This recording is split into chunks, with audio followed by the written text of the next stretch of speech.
Audio launch. Let me welcome Dr. Rajiv Menon, National Secretary, General Republican Party of India, producer, director. Please, sir.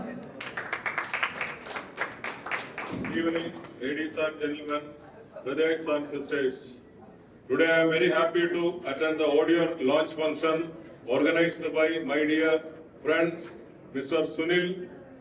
In the name of Cake Story, എല്ലാവർക്കും എന്റെ ഹൃദയം നിറഞ്ഞ ആശംസകൾ.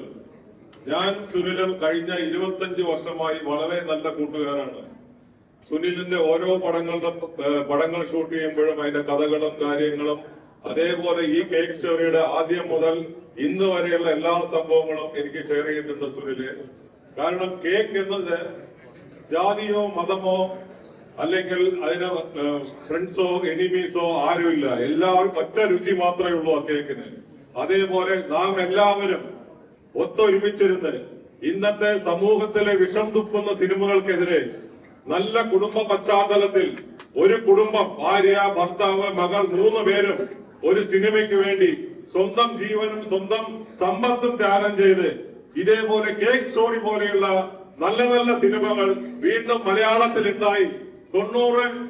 80-90 കാലങ്ങളിൽ ചെറിയ അമൽദേവിനെ പോലെ ഒരു ഹിറ്റ് മ്യൂസിക് ഡയറക്ടർ മലയാള സിനിമയിൽ ഉണ്ടായിരുന്നു എന്നതിന്റെ വീണ്ടും തെളിവാണ് 2025 ഈ കേക്ക് സ്റ്റോറി. അതേപോലെ മിലിറ്ററിക്ക് വേണ്ടി സിനിമകൾ മാത്രം എടുത്ത് യുവാക്കളെ മിലിറ്ററിയിലേക്ക് ആകർഷിച്ച മലയാള സിനിമയിൽ ഒരു സംവിധായകൻ ഉണ്ടായിരുന്നു, മേജർ രവി. അദ്ദേഹത്തിന്റെ സിനിമയിലൂടെ വേഷം കെട്ടിയവർ ഗവൺമെന്റിന്റെ പല ആനുകൂല്യങ്ങളും സ്വീകരിച്ച് ഇന്ന് അതേ ഗവൺമെന്റിനെതിരെ വിഷം തുപ്പുമ്പോൾ നമ്മൾക്ക് ഒരിക്കലും കണ്ടുകൊണ്ടിരിക്കാൻ സാധിക്കില്ല. RBI നീതി കിട്ടുന്നവരെ പോരാടുക തന്നെ ചെയ്യും. ഇന്ന് മലയാള സിനിമയിൽ സുനിലെ പോലെ തന്റേടത്തോടെ നല്ല കുടുംബ പശ്ചാത്തലമുള്ള സിനിമകൾ തനയ്ക്ക് വേണ്ടി ജീവൻ കൊടുത്ത് പണത്തിന്റെ യാതൊരുവിധ ഉദ്ദേശവുമില്ലാതെ നല്ല കലാസൃഷ്ടികൾ ഈ കേരളത്തിൽ ഈ മലയാള സിനിമയിൽ ഉണ്ടാവണമെന്ന് ആവശ്യിച്ചുകൊണ്ട് ഒരു സിനിമ എടുത്തപ്പോൾ ഞാൻ പറഞ്ഞു സുനിലിനോട്, ഈ സിനിമയ്ക്ക് നിങ്ങൾ ഒരു ഫംഗ്ഷൻ വെച്ചാൽ ആ ആഡിയോ റിലീസിന് നമ്മുടെ ഇന്ത്യയിലെ ഇന്ന് അറിയപ്പെടുന്ന ഇന്ത്യയിലെ ഓരോ മുക്കിലും മൂലയിലും ദിവസത്തിൽ 3 പരിപാടികളെങ്കിലും അറ്റൻഡ് ചെയ്യുന്ന ഇന്ത്യയിലെ സംഘർഷ നായക്, iron man of Indian politics Ramdas Athawale ഈ ഒരു പരിപാടിക്ക് വേണ്ടി മാത്രമാണ് ഇന്ന് ഇവിടെ കൊച്ചിയിലെത്തിയിരിക്കുന്നത്. അദ്ദേഹത്തിന് എന്റെ ഹൃദയം നിറഞ്ഞ നന്ദി, നമസ്കാരം.